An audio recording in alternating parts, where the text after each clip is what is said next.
professeur Philippe Delara, professeur de la Sorbonne, qui a participé à une conférence internationale que nous avons aussi organisée en coopération avec l'INALCO, qui était aussi dédiée à des questions, des relations entre les Ukrainiens et les Juifs.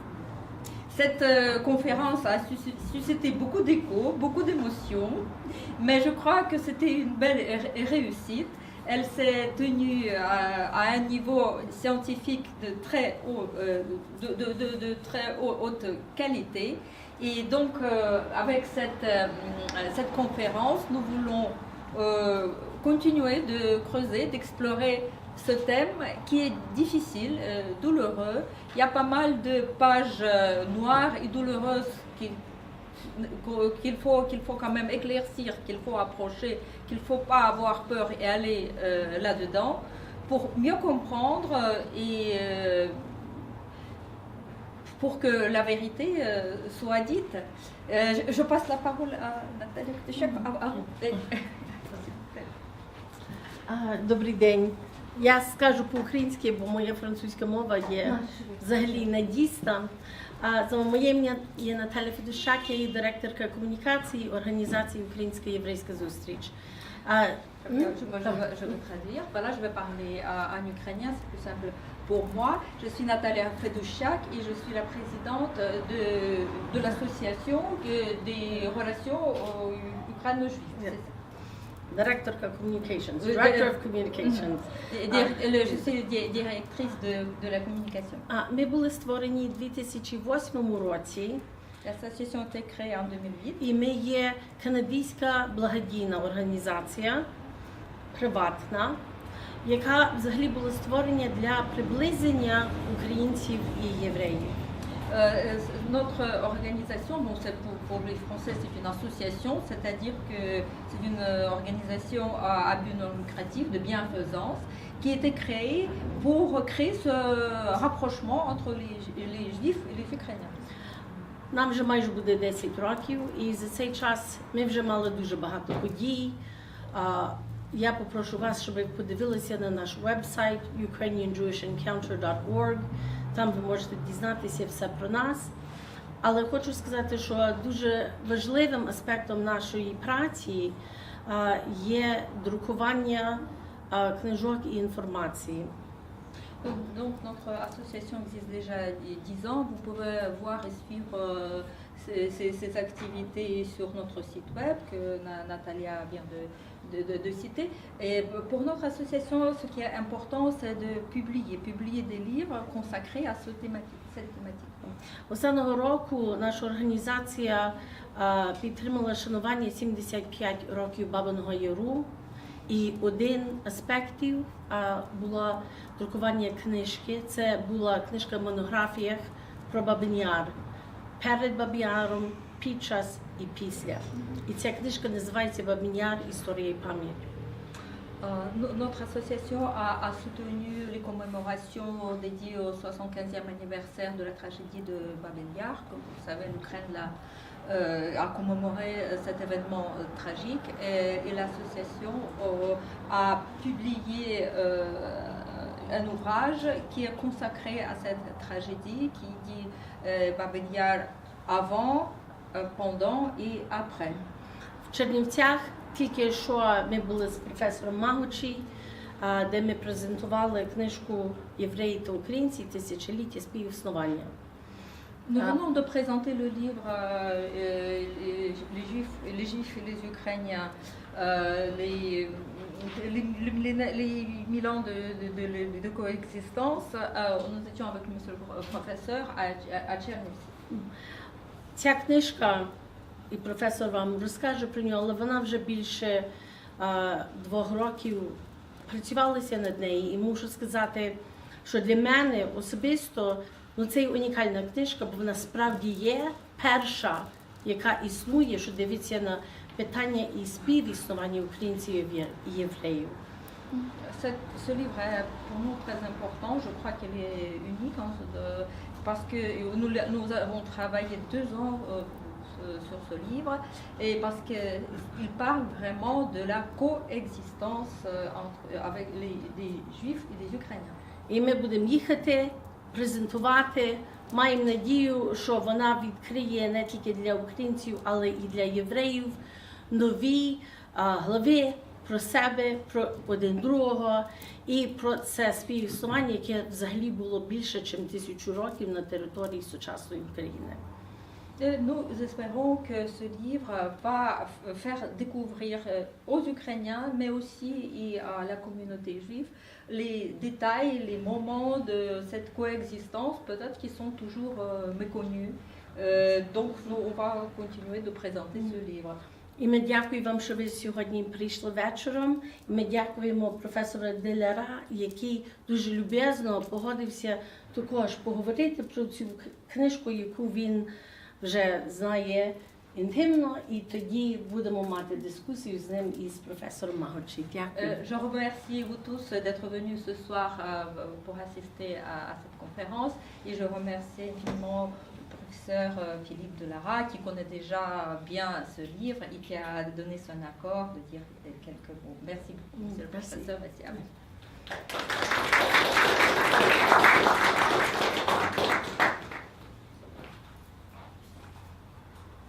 Bien, écoutez, je suis très heureux d'être ici et de retrouver le professeur Bagokchik, dont j'ai fait la connaissance il y a un an à Kiev, à l'occasion du 75e anniversaire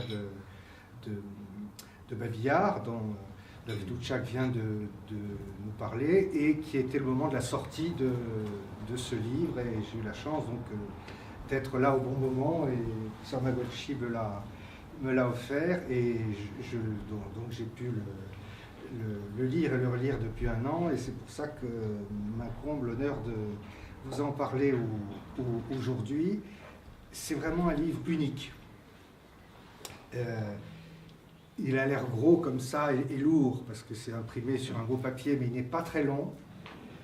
Et il est très richement illustré. Quand je dis richement, ça ne veut pas dire que c'est des belles images, ça veut dire qu'elles sont utiles. J'ai rarement vu un livre d'histoire illustré où l'iconographie est aussi pertinente, aussi utile, ajoutant des choses, permettant de comprendre ce qui est dit dans le texte. Et ceci dit, tout est dit dans le sous-titre. 1000 ans de coexistence, je ne sais pas quel est le mot ukrainien employé, mais je pense qu'existence commune en français traduirait mieux l'idée que coexistence. La coexistence, par exemple, la coexistence pacifique, c'était le nom, le gentil nom de la guerre froide. Là, il s'agit de toute autre chose, puisque l'Ukraine est, je pense, le pays d'Europe qui a le peuplement juif le plus ancien. On dit, c'est à moitié faux, mais donc à moitié vrai, que l'État ukrainien, le premier embryon d'État ukrainien avant la fondation chrétienne, c'est l'œuvre de quelques vikings et de quelques khazars convertis au judaïsme. Alors, cette histoire comprend, on l'a dit, des pages noires, des pages glorieuses, mais surtout des pages normales. Et c'est cela que ce livre met en avant, puisque comme je le disais, l'Ukraine, c'est non seulement la région d'Europe, je pense, qui a le peuplement juif le plus ancien, mais c'est aussi la région, encore plus que la Pologne, disons, de la plus grande prospérité, à la fois démographique et spirituelle, du pays juif, de ce qu'on appelait le Yiddishland, avant la Shoah, et en même temps, celui où les échanges avec la société Goy, si vous me permettez cette expression, ont été les plus intenses. Alors, la richesse de ce livre fait que je pense même les plus savants d'entre nous apprendront toujours des choses, ici ou là, et pour plusieurs raisons. D'abord parce qu'il y a un sens de la synthèse qui est tout à fait remarquable. Je vous conseille, si vous voulez tester le livre, de commencer par un passage, il y a un index très bien fait, sur un sujet que vous connaissez bien, que ce soit le règne de Saint-Volodymyr, ou l'histoire de la République indépendante, ou l'occupation allemande.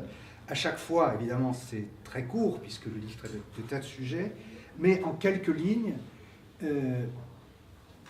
tout est juste, et ce qui est dit est ce qu'il faut dire. Alors, quelques exemples de faits inconnus, en tout cas de moi, ou méconnus, qui sont cités dans ce livre, ce qui réussit à la fois à être très synthétique et donner un tableau d'ensemble, en même temps plein de détails concrets. Ben, figurez-vous que c'est un juif de Tchernihiv qui, au XIIIe siècle, de voyage à Londres, a fait connaître et semble-t-il introduit pour la première fois en Occident l'alphabet slavon, dont il a appris les rudiments à un moine savant qu'il avait rencontré en Angleterre. Ça, je ne pense pas que ce soit un fait très connu. Plus connu sans doute, mais quand même méconnu, Vladimir Grossman, l'un des plus grands écrivains du XXe siècle, écrivain soviétique, si on veut, mais qui était de langue russe, mais qui était de Berditchev. Il est connu pour avoir son grand livre, qui est probablement un des plus grands livres de la littérature du XXe siècle, Vie et destin, qui a notamment introduit une réflexion très profonde sur les rapports, la complicité, si on peut dire, entre le nazisme et le communisme. Il est très connu pour ça, très connu aussi pour avoir rassemblé le livre noir de l'extermination des Juifs par les Allemands en URSS, livre qui avait été rassemblé juste après la guerre et qui n'est jamais paru en Union soviétique, qui a été censuré. Mais ce qu'on sait moins, alors que ça n'est pas moins important, c'est que Grossman est l'un des premiers écrivains qui a parlé du Holodomor, de la Grande Famine, dans Vie et destin, et dans son deuxième grand roman, Tout passe.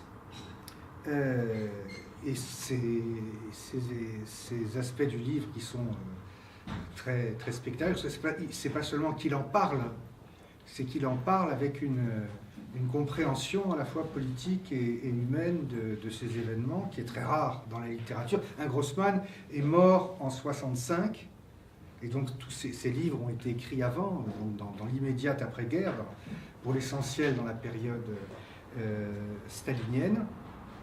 Et si je peux dire, il est tellement connu pour autre chose qu'on oublie que c'est aussi un des premiers écrivains du Holodomor. Eh bien, cette information, elle est rappelée dans les dernières pages du livre. Alors, j'ai dit que c'était un livre d'histoire, mais je dirais que la qualité principale de ce livre, c'est que ça n'est pas un livre d'histoire. La partie narrative qui retrace l'histoire des relations entre Juifs et Ukrainiens, disons, dans la chronologie, occupe à peine 80 pages. Et le reste du livre, c'est pas tant un récit qu'un tableau, une succession de tableaux qui décrit une vie collective, des structures sociales, je dirais le quotidien des relations entre les Juifs et les Ukrainiens. Et malgré ce côté tableau très général et rapide, puisqu'il couvre toutes les époques et tous les aspects de la vie sociale, l'économie, la culture, la religion, les arts, etc. Il a l'art de ne jamais simplifier, et je dirais de dégager, ce serait le point sur lequel je voudrais insister pour finir, sur la diversité humaine et sociale des sociétés juives et ukrainiennes. Non, tous les Ukrainiens ethniques, à l'époque très moderne, n'étaient pas paysans. Non, tous les Juifs n'étaient pas des taverniers ou des tenanciers, des nobles polonais. Il y avait beaucoup de paysans juifs. Il y avait des industriels ukrainiens. Est-ce que vous saviez, moi pas, qu'en 1932, 30% des propriétaires industriels sur le territoire de l'Ukraine actuelle étaient des Ukrainiens ethniques et 12% des Juifs. Saviez-vous, moi pas, que le kibbutz a été inventé à Odessa par des paysans, des agriculteurs ukrainiens qui ont ensuite exporté cette institution qui a été l'un des fondements, l'un des piliers de l'État d'Israël. Donc, l'idée principale que ce livre nous apprend, c'est que ni les Juifs, ni les Ukrainiens n'étaient et ne sont des groupes homogènes. Et il va ainsi à l'encontre de tous les stéréotypes, pas seulement d'ailleurs les stéréotypes malveillants, antisémites ou anti-ukrainiens, mais aussi certains stéréotypes sympathiques, bienveillants, mais qui sont quand même faux au regard de cette diversité disons sociale, spirituelle des mondes juifs et ukrainiens. Et quand on prend la mesure de la richesse de cette vie commune, on comprend qu'elle est résistée à la destruction, à la Shoah, et que la vie juive en Ukraine renaisse aujourd'hui est extrêmement vivace, et c'est quelque chose qui serait, au fond, qui a quelque chose d'incompréhensible et de miraculeux, quand on sait que 90% des Juifs qui vivaient en Ukraine pendant l'occupation allemande ont été tués, mais qui devient plus compréhensible à la lumière de cette histoire longue. Voilà, je ne veux pas être plus long et je vous laisse profiter de la présence et des réflexions du professeur Marucci.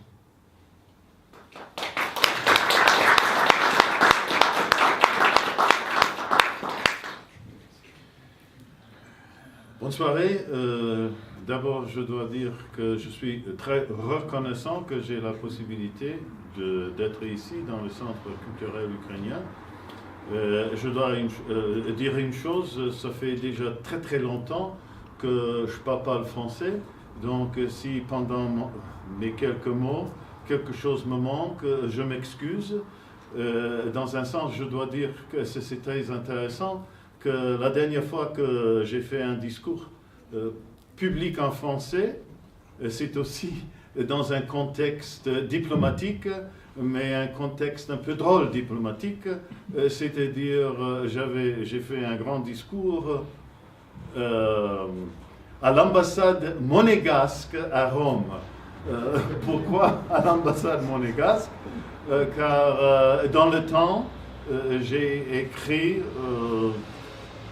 une œuvre sur Monaco, mais sur un sujet qui m'intéresse beaucoup, c'est-à-dire le renouvellement national à Monaco, parce que ça existe aussi. Mais pourquoi maintenant ce livre? D'abord, je suis aussi très reconnaissant de s'asseoir près d'un collègue qui a reçu le livre il y a un an, comme il vous a dit. Il l'a lu et il a compris exactement ce qu'on voulait dire dans ce livre. Parce que lire, c'est une chose. Comprendre, c'est une autre chose. Et l'essence du livre, dans un sens, il vous a déjà expliqué. Donc pour moi, maintenant, je fais seulement quelques commentaires, pas sur ce qu'il a dit, mais plutôt pourquoi nous avons préparé ce livre. Naturellement, on a entendu que nous représentons une organisation qui a comme but améliorer pas seulement les rapports entre Juifs et Ukrainiens, mais plutôt la connaissance. Parce qu'on ne peut pas avoir les rapports ou la compréhension sans connaissance. Il faut commencer là, en fin de compte. Donc, dans ce sens, on a décidé, c'est-à-dire notre organisation voulait avoir un texte qu'on peut présenter en général sur ces deux cultures qui habitent dans le territoire de l'Ukraine, dans un sens presque un millénaire. C'est pour ça que le livre s'appelle comme ça. Les premiers Juifs sont venus déjà sur le territoire ukrainien, même avant la période médiévale de Russe kievienne, et aussi pendant cette période. Naturellement, nous savons que la majorité sont venus à partir du fin du XVIe siècle, surtout pendant le XVIIe siècle. Mais en tout cas, on peut parler de cette coexistence, ou je pense que vous avez employé, mon cher collègue, un autre mot, de ces deux peuples. Dans un sens, ce livre est aussi important pour les gens comme vous. Car soit vous qui êtes assis devant moi, qui sont de couche ukrainienne, ou plutôt même souche, pardon, pas de couche. Mais il faut coucher avant d'avoir le souche. En Ukraine, ah bon? Oui, ça aussi. Voyez-vous. Pas seulement pour les gens qui sont de souche ukrainienne, mais aussi pour ceux qui sont nés en Ukraine, ou plutôt pour les Français qui s'intéressent dans ce monde à l'est du fleuve Rhin, parce qu'il y a un monde au reste du fleuve Rhin. Mais c'est-à-dire, on est dans un contexte, comme on peut dire, de diaspora. Et ce livre est un produit d'une organisation de diaspora, et dans un sens répond tout d'abord à leurs besoins et aussi aux besoins des sociétés où ils habitent, surtout les États-Unis, le Canada et Israël. Et quelles sont les nécessités quand il s'agit du sujet, et surtout le sujet d'Ukraine? D'abord, je vais même dire, en parenthèse, que les problèmes qui existent dans l'esprit, dans le mémoire, soit des Juifs, soit des Ukrainiens ethniques, dans le diaspora, dans un sens, n'existent plus, heureusement, dans l'Ukraine aujourd'hui. Si on parle d'Ukraine aujourd'hui, il n'y a pas de problème entre les Juifs et les Ukrainiens ethniques. Quand il s'agit des rapports, quand il s'agit des moments soi-disant antisémitiques, c'est plus d'antisémitisme ici en France qu'en Ukraine.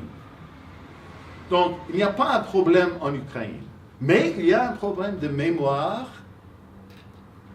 entre ces deux gens, de ces deux peuples, dans le diaspora, et surtout, de nouveau, pas parmi les gens qui sont nés en Ukraine et qui sont sortis de l'Ukraine il y a longtemps, surtout après la Deuxième Guerre mondiale, et Ukrainiens ethniques et les Juifs, parce qu'ils savaient comment était la vie en Ukraine, parce qu'ils sont nés, ils sont éduqués, ils sont habités là-bas. Mais leurs fils, leurs grands-fils, leurs grands-filles, qui sont nés soit au Canada, soit aux États-Unis, soit en Israël, ils ont seulement quelques mémoires de ce pays, le pays natal de leurs parents,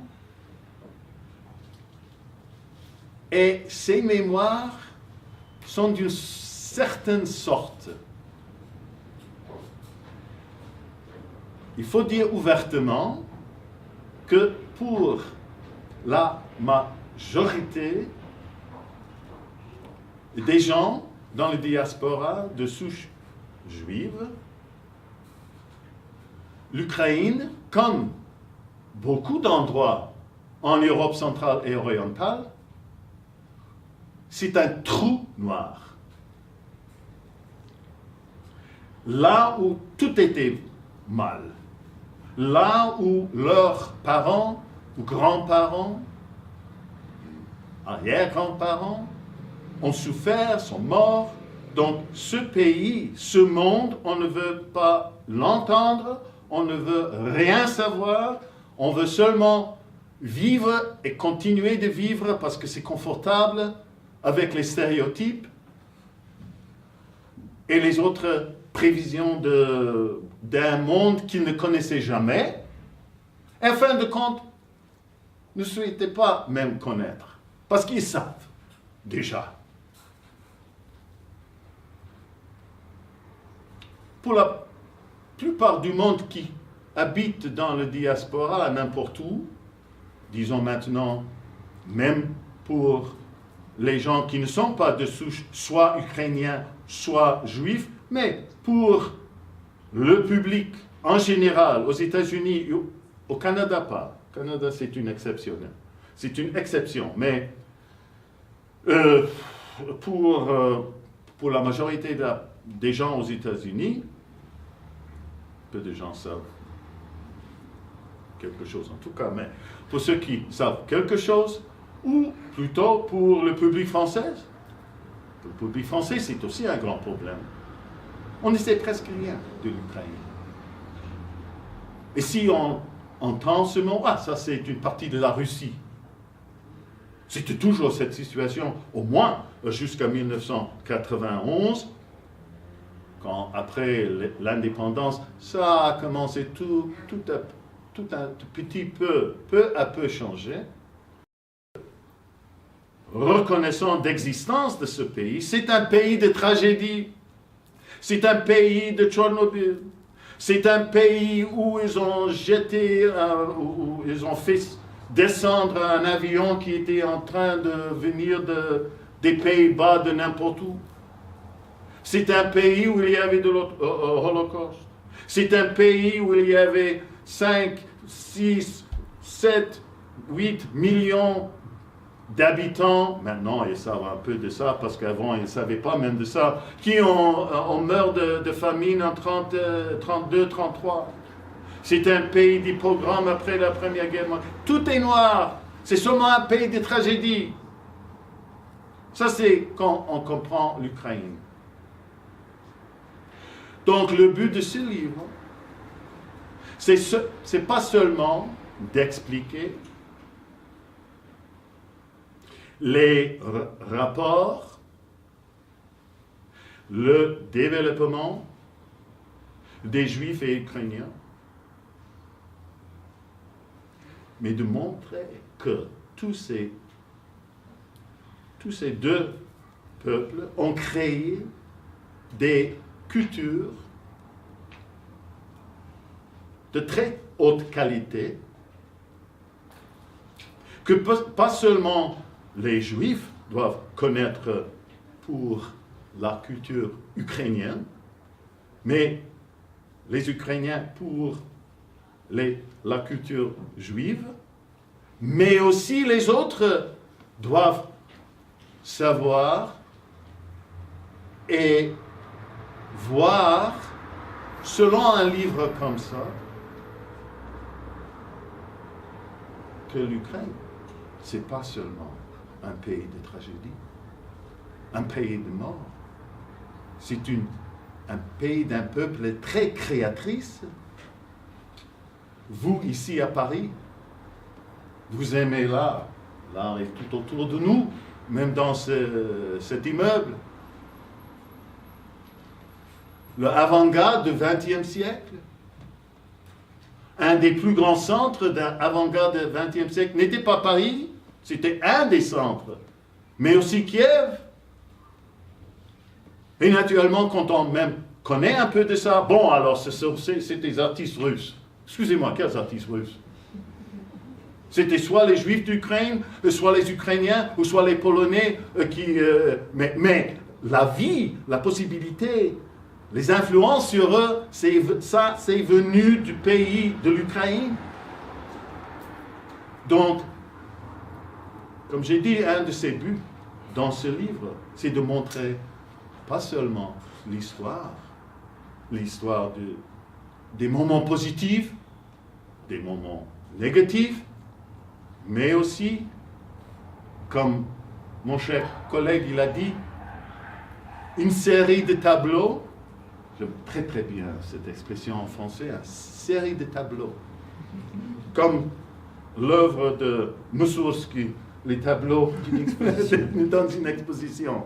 Donc ces tableaux comme ça, dans le sens qu'il y a un chapitre, par exemple, sur la vie économique, sur la religion, sur les traditions ethnographiques, sur la religion et toutes les formes des religions, toutes les variétés de foi parmi les Juifs et parmi les Ukrainiens. Chapitre sur le théâtre, sur l'art, sur l'architecture, sur la peinture, la littérature, la langue.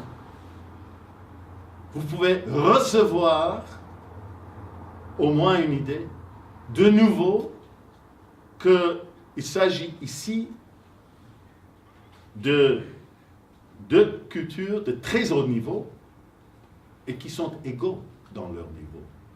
L'un n'est pas ni mieux, ni pire que les autres. Et si par hasard, à travers le texte, à travers les illustrations qu'on a choisies,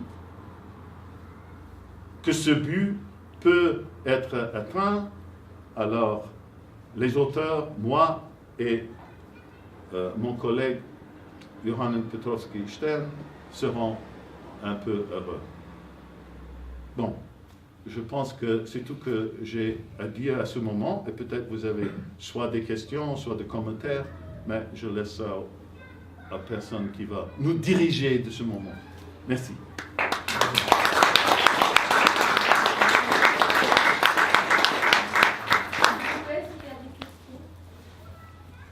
Nous remercions nos deux intervenants.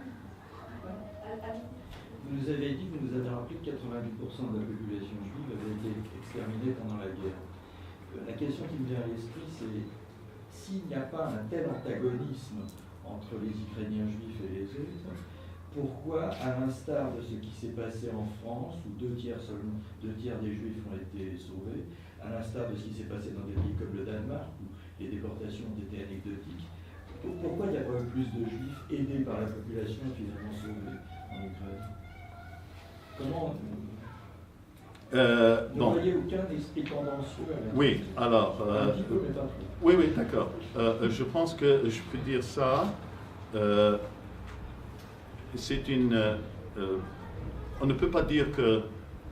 Je ne dirais pas un si grand pourcentage des Juifs étaient tués pendant la guerre en Ukraine. Il y a une différence entre, en fin de compte, l'Ukraine occidentale, c'est-à-dire ces territoires qui n'étaient pas partie de l'Union soviétique, parce qu'une bonne partie de l'Ukraine était jusqu'à la guerre, soit en Pologne, soit en Roumanie, ou soit en Tchécoslovaquie.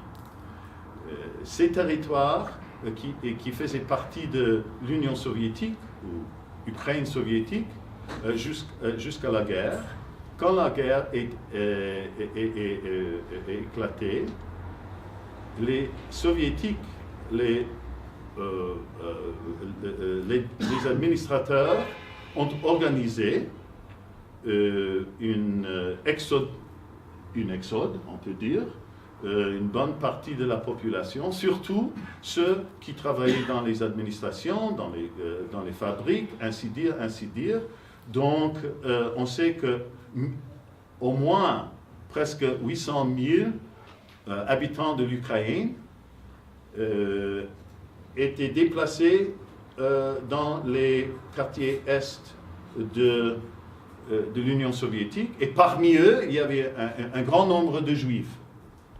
Tandis que dans les pays, dans les territoires ukrainiens, pensant des territoires aujourd'hui, occidentaux, les Allemands sont entrés là très très vite, et là, ils ont eu la possibilité d'exterminer, dans une façon ou l'autre, les Juifs qui habitaient, par exemple, dans le territoire historique de Galicie orientale, qui faisait partie de la Pologne, de la Wallonie occidentale, qui faisait partie de l'Ukraine, et aussi à Bukovine, et à fin de compte, même en 1944, en Transcarpathie, qui faisait partie de la Hongrie pendant la guerre. Donc, beaucoup de ces Juifs, après la guerre, sont rentrés en Ukraine. Donc, les premières années après la guerre, il y avait une bonne partie des Juifs qui habitaient en Ukraine, mais cette situation a changé après les années 70, c'est-à-dire 1970, dans ces années, quand il a commencé une grande émigration de l'Ukraine.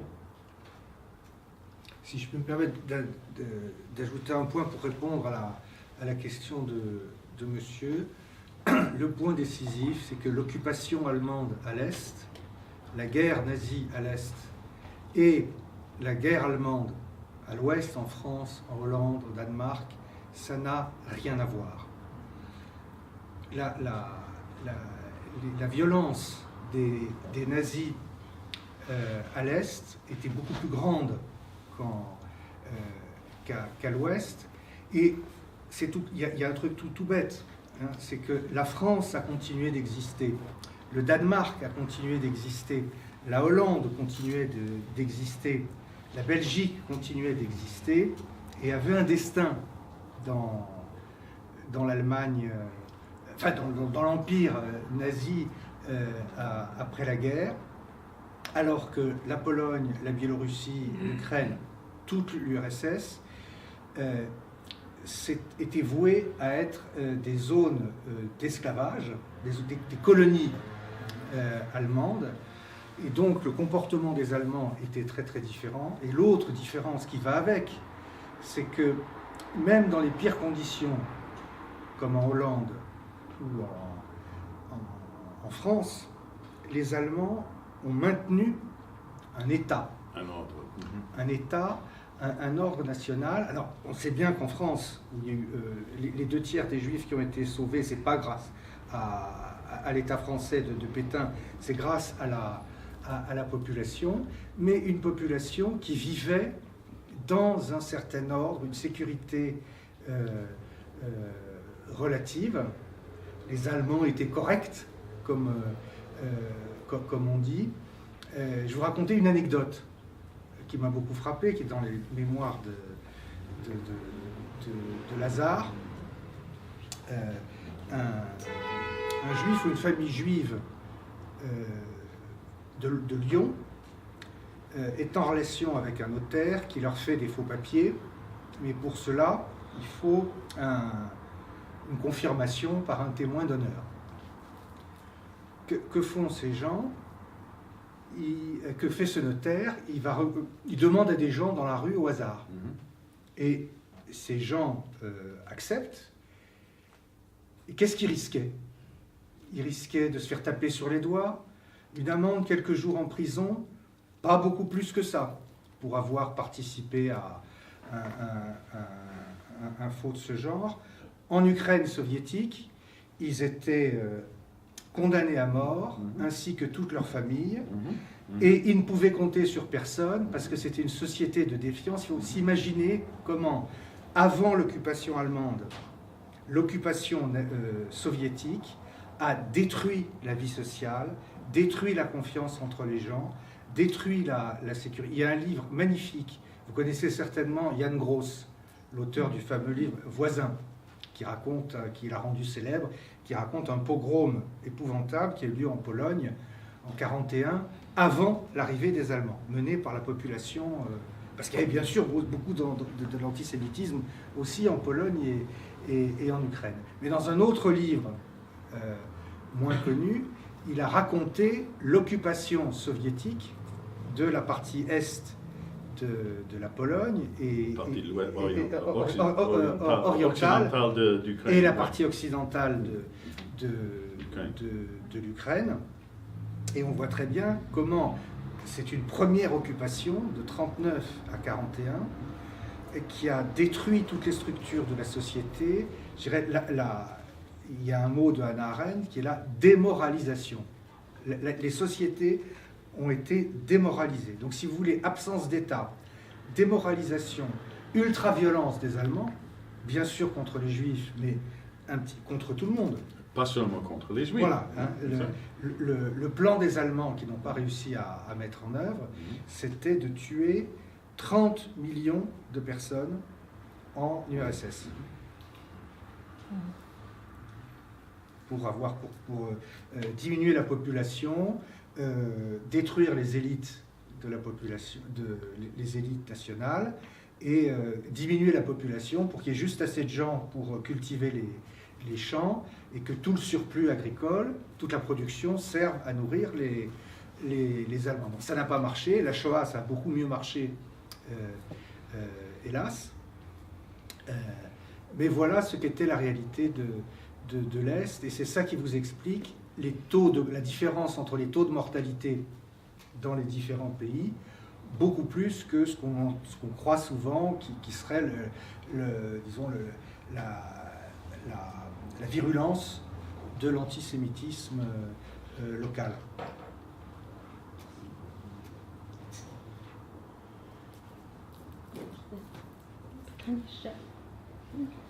Est-ce que l'ouvrage a été publié en Israël ou est-ce qu'une publication en Israël est prévue?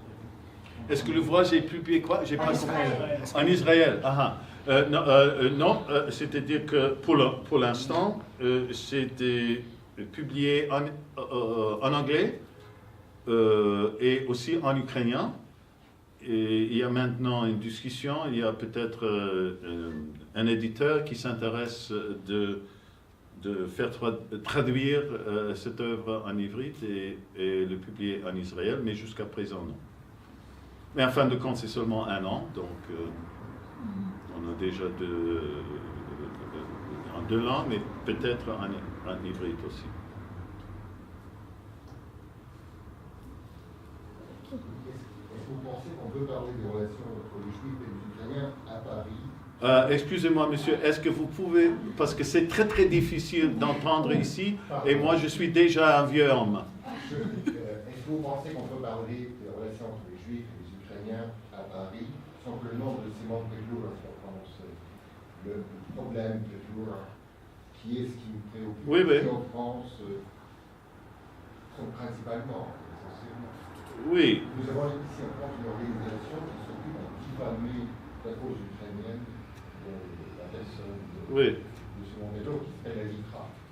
Oui. Une organisation qui est là pour diffamer les Ukrainiens en se parant d'un masque juif.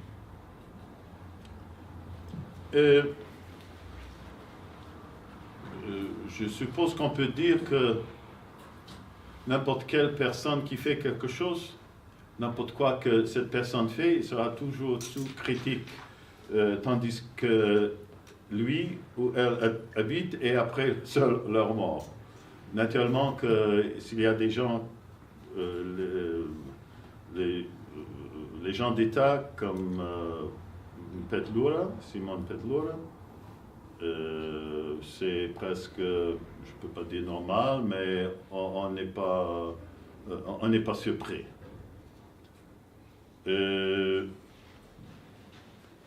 Ici, par exemple, même dans les premières pages de ce livre, il y a une liste de stéréotypes, et là on parle des deux compréhensions de Petlura de point de vue ukrainien et de Petlura de point de vue juif. Tandis que vous avez posé cette question, on a posé cette même question dans une autre façon. Qu'est-ce que je pense du rôle de Pedlura?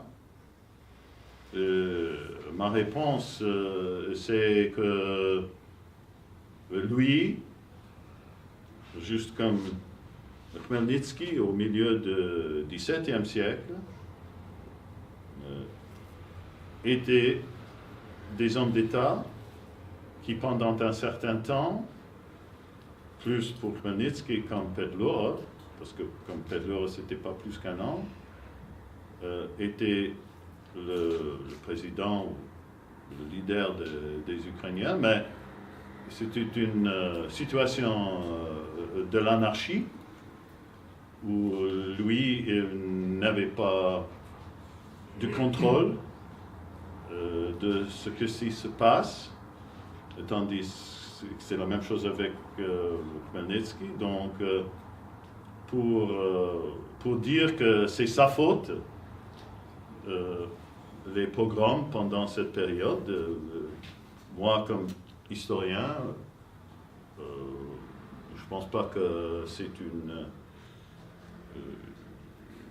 c'est juste de dire ça.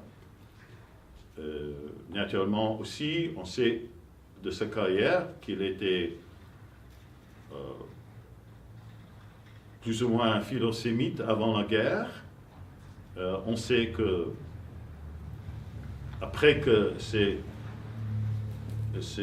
programmes ont commencé, à la fin de 18 et surtout pendant 19, et l'année 19, il a même fait une déclaration contre les programmes. Naturellement, les critiques vont dire oui, il l'a fait, mais c'était trop tard, ou c'était seulement une réponse pour se sentir bien aux yeux de l'entente.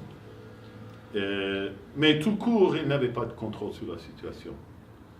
Donc, pour s'inscrire à lui la cause des pogroms, je ne pense pas qu'on ne peut pas tenir cette explication historique, de point de vue d'un historien. Et comment expliquerez-vous la cause des pogroms, la vraie cause profonde des pogroms et de cette hostilité entre les Juifs et les Ukrainiens à cette époque?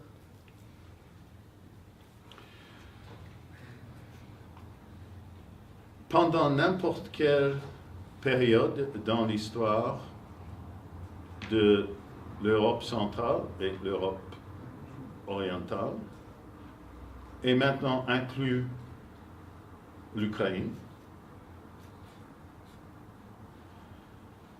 il faut comprendre une chose. On emploie le mot pogrom en pensant seulement des Juifs. Le mot pogrom ne veut dire pas ça. Le mot pogrom, ça veut dire seulement une attaque contre la population civile non organisée et surtout contre cette partie de la population qui a des biens. Si vous connaissez un peu d'histoire des Mennonites, c'est un groupe de croyants, disons, plus ou moins protestants, qui ont habité depuis 2 siècles dans l'Empire russe, et une bonne partie d'eux au centre de l'Ukraine. Pour eux, la période après la Première Guerre mondiale, c'était la période des plus grands pogroms. Contre eux, même pour eux, ils parlent de leur Hitler, Machno, l'anarchiste. Nous savons aussi que combien de milliers de gens ont mort dans l'Ukraine pendant ces années qui étaient la grande aristocratie, soit russe, soit polonais, les représentants des églises qui n'étaient pas orthodoxes, soit catholique romain, soit catholique grec qu'il y avait là, c'est-à-dire cette période et les programmes étaient contre tous qui ont eu des biens. Et parmi les gens qui étaient soit spécialistes de l'anarchie ou qui étaient contre la société en général. Donc, c'était une grande, dans ce sens, jacquerie, comme vous dites, dans l'historiographie française. Donc, ça, c'est l'explication. C'était les pauvres, ou les gens qui se fait pauvres, contre les riches, en général. Parmi les victimes, mais pas seulement, parmi les victimes des pogroms différents étaient les Juifs. Mais tandis que les Juifs, c'est un peuple qui a peut-être des expériences d'habiter seulement dans le diaspora jusqu'à 1948 et spécialise dans le mémoire historique. Il écrit beaucoup et on connaît beaucoup de ça. On connaît moins des pogroms parmi les autres. Mais ce n'était pas seulement contre les Juifs, et tout court, c'était une jacquerie contre tout ce qui avait des biens. Et à cette rubrique, est-ce que l'historien a des documents pour dire qui était Schwarzbach? Parce que monsieur, de nouveau, est-ce que vous pouvez vous mettre debout? Sur Schwarzbach. Pardon, oui. Parce que quelle que soit l'option que l'on prend, Schwarzbach, pauvre petit gars qui reconnaît le criminel boulevard Saint-Michel, oui. Schwarzbach, agent du KGB, ou tout ce que j'ai pu entendre dire, ça ne tient pas. Enfin, ça fait un peu un personnage de Verger, ça fait Tintin, ça fait... Qu'est-ce qu'on sait de ce diplôme? De ce que vous avez dit, oui, bon, d'accord. Je peux seulement dire que moi je suis... D'abord, il y a deux auteurs de ce livre. C'est pas que je vais pas essayer de répondre à votre question, mais je vais répondre, ou vous donner mon opinion. C'est-à-dire que la partie de ce livre qui traite les Juifs, c'est écrit par mon co-auteur, et moi j'ai écrit, à fin de compte, la majorité des parties qui traitent les Ukrainiens. Quand il s'agit spécifiquement de Schwarzbach, le décrire comme un pauvre homme qui était très mécontent parce que est très fâché contre, et a souffert psychologiquement parce que sa famille sont morts ou ses amis sont morts pendant les programmes. Et, il y a aussi des documents dans le dernier temps pour les spécialistes qui travaillent sur ce problème, et moi, je ne le suis pas, un tel spécialiste, que c'était un agent de l'Union soviétique. Et nous connaissons très bien que l'Union soviétique a essayé de liquider tous leurs ennemis, ukrainiens et non ukrainiens, avant Schwarzbach et après Schwarzbach. Donc, c'est une question qui demande beaucoup plus d'études, et on ne peut pas voir ça noir et blanc, je dois dire. Donc ça, c'est mon opinion. Pour rebondir sur ce sujet, on peut dire qu'il y a une propagande russe contre les Ukrainiens qui joue sur l'antisémitisme des Ukrainiens, qui prend peut-être sa source en Union soviétique, justement avec l'assassinat de Petlourin. Il y a une politique qui dit qu'il faut garder les Ukrainiens sous tutelle soviétique, parce que sinon ce sont de mauvais antisémites qui ne peuvent pas avoir un État qui ne sont pas fiables de ce point de vue. Et on a vu pendant le Maïdan, il y a eu une première vague de propagande russe contre l'Ukraine en disant le Maïdan, parmi les autres mensonges, on a tué le chef rabbin, ce sont des antisémites, etc. Et là, la communauté juive d'Ukraine et la communauté juive internationale a réagi en disant arrêtez de raconter tel ci. Et donc, cette chose, et là, les Russes d'ailleurs ont rebondi en disant j'ai Babeli aussi. C'est-à-dire que les Juifs et les pandéristes s'associent. Et est-ce que vous pensez que ce filon de propagande anti-ukrainienne russe basé sur l'antagonisme juif ukrainien a un avenir, ou est-ce qu'il a été bien éteint justement par le Maïdan? D'abord, la Russie a une longue tradition d'un grand pays impérial, et puis dans l'Union soviétique a continué cette tradition, mais le peuple russe et les Russes en général, de n'importe quelle position politique, pour eux, c'est tout simple, impossible de reconnaître et d'accepter que les Ukrainiens, comme peuple, comme culture, et surtout comme pays, est quelque chose de différent de la Russie. Tout à fait impossible. C'est comme pour un Russe de dire que ça c'est mon bras, ce sont les petits Russes, ce sont les Russes blancs, mais qu'est-ce que vous voulez? Je vais vous donner mon bras. Moi j'aime les Ukrainiens, les petits Russiens. Ça fait partie de nous.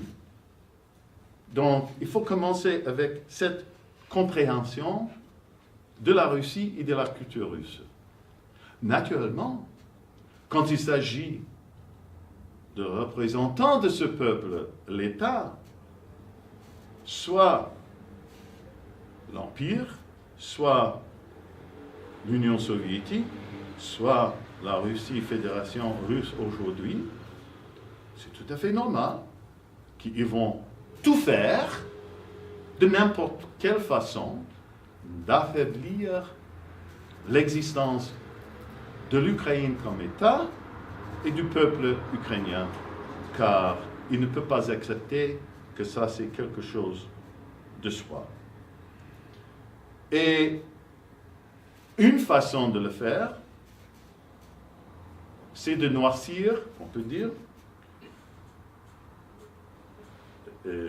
les Ukrainiens de n'importe quelle façon, et pendant le Maïdan, comme vous avez bien constaté, ils ont essayé d'écrire l'Ukraine comme une grande source d'antisémitisme, de fascisme. Naturellement, ce qu'on a vu, parce que les Russes essaient, la politique de Poutine fait tout ce qu'il peut, et ça c'est leur travail, entre autres. Mais ça ne veut dire que leur travail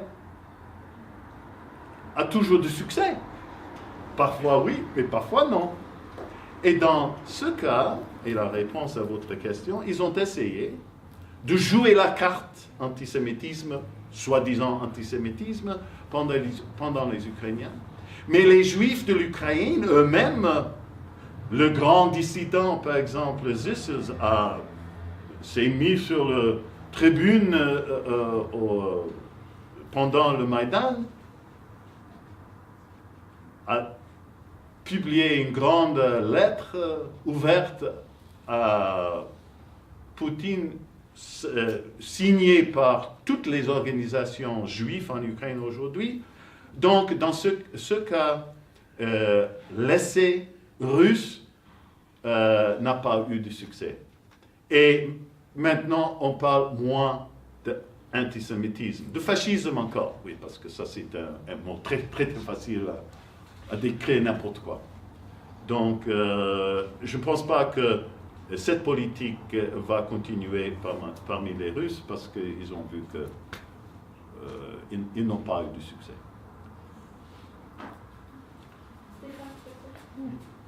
Monsieur, on va savoir qu'est-ce qui s'est passé pendant 70 ans d'Union soviétique avec les archives, avec tout l'accès à la culture juive pendant tout ce temps-là? Très très intéressant. On sait que pendant l'Union soviétique,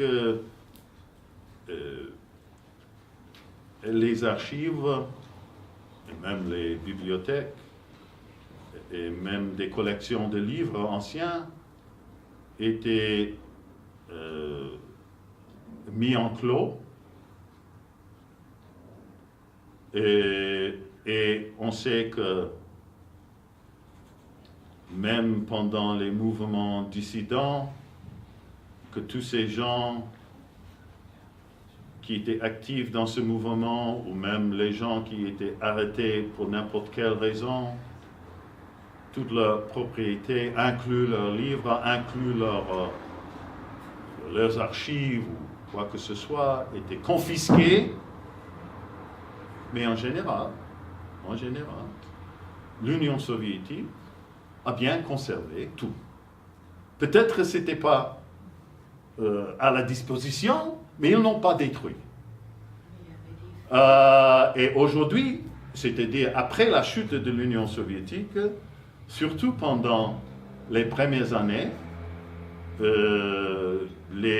quand Yeltsin était toujours au pouvoir, beaucoup de chercheurs de partout du monde, pas seulement des pays occidentaux, mais aussi de la Russie, avaient accès aux archives et ils ont découvert beaucoup parce que très peu ils ont détruit. Par exemple, je viens de mentionner cet activiste Josef Zissels. J'étais en train de lire ses mémoires maintenant, qui viennent d'apparaître. Lui, il était assis comme zec dans le goulag 2 fois. Toute sa correspondance avant était confisquée. Et il y a 2 ans, il a reçu tout ça, de nouveau, des archives. Donc, ça c'est la question. En général, il y a... Mais de nouveau, les archives sont fermées, par exemple en Russie. Mais fermées, mais conservées.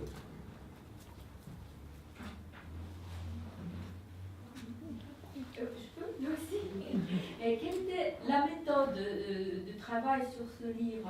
Est-ce que vous avez travaillé avec les archives? Est-ce qu'il y avait des interviews des familles? Comment ce livre, vous avez écrit ça? Et bon, c'est un livre comme on a entendu de notre collègue professeur Delara,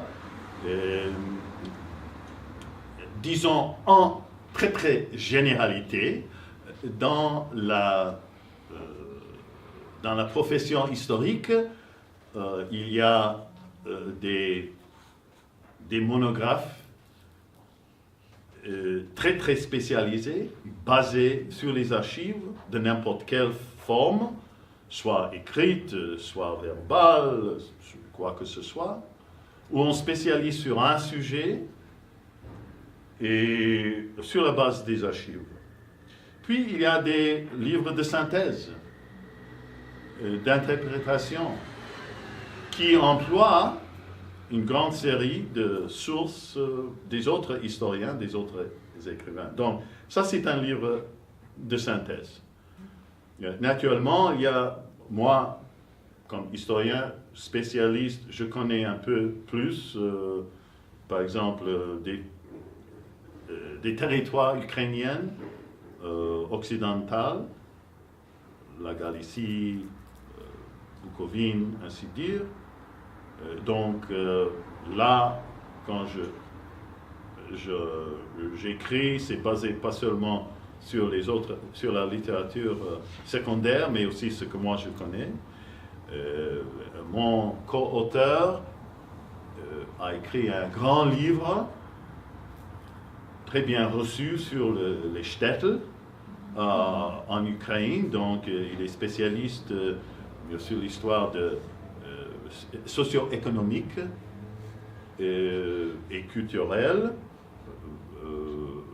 Donc, il a employé sa connaissance directe, mais en général, c'est comme synthèse, on emploie la littérature secondaire, et la littérature secondaire est indiquée à l'intérieur des livres.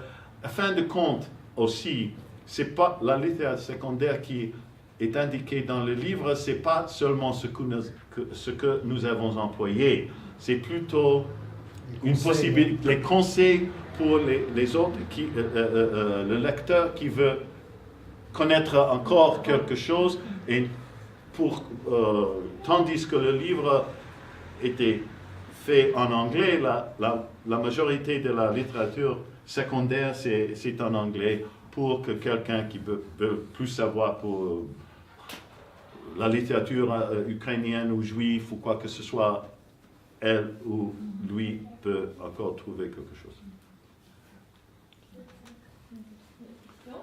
Bon. Encore, monsieur. Je ne vais pas monopoliser, mais aussi une question. Justement, pendant le procès de Schwarzbart, Oui. il y a une personne qui a pris la parole qui s'appelle Alexandre Shulgin, qui était un des premiers. Shulgin. Oui, oui, oui. Un des premiers ministres des Affaires étrangères Oui. de la République d'Ukraine. Oui. Et plus que témoigner, il a vraiment voulu souligner que le peuple juif et le peuple ukrainien étaient frères dans la souffrance à l'égard de la Russie. Est-ce que vous seriez d'accord avec son analyse? Oui, je pense qu'il faut dire que tous ces deux peuples, et juifs et ukrainiens, et on a entendu ça de notre collègue professeur de l'art quand il s'agit de Deuxième Guerre mondiale, c'était les deux peuples qui n'ont jamais eu le pouvoir dans leurs mains. Ce sont les deux peuples sans pays, ils sont leur propre pays. Donc, ils étaient un instrument dans les mains du pouvoir. Donc, dans ce sens, je suis d'accord avec vous.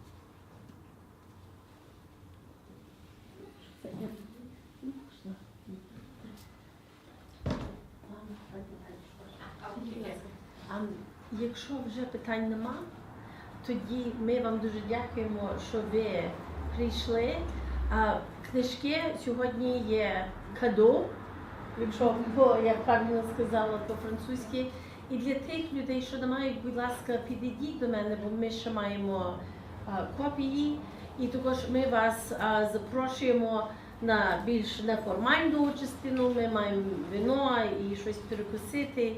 І я думаю, що пан професор дуже радо підпише книжки вам також. Дякую, що ви прийшли. Merci d'être venu, merci de participer. Les livres que nous avons emmenés ce soir, c'est cadeau.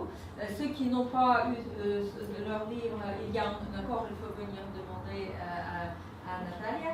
Et puis nous vous invitons un petit peu prolonger notre communication d'une manière plus informelle autour d'un verre de vin. Et le professeur Magoshi sera heureux de signer les livres si vous le voulez. Я хотіла подякувати пані Наталії і пані Ірині за це, що вони справді зробили цю зустріч можливою. Бо для мене це велика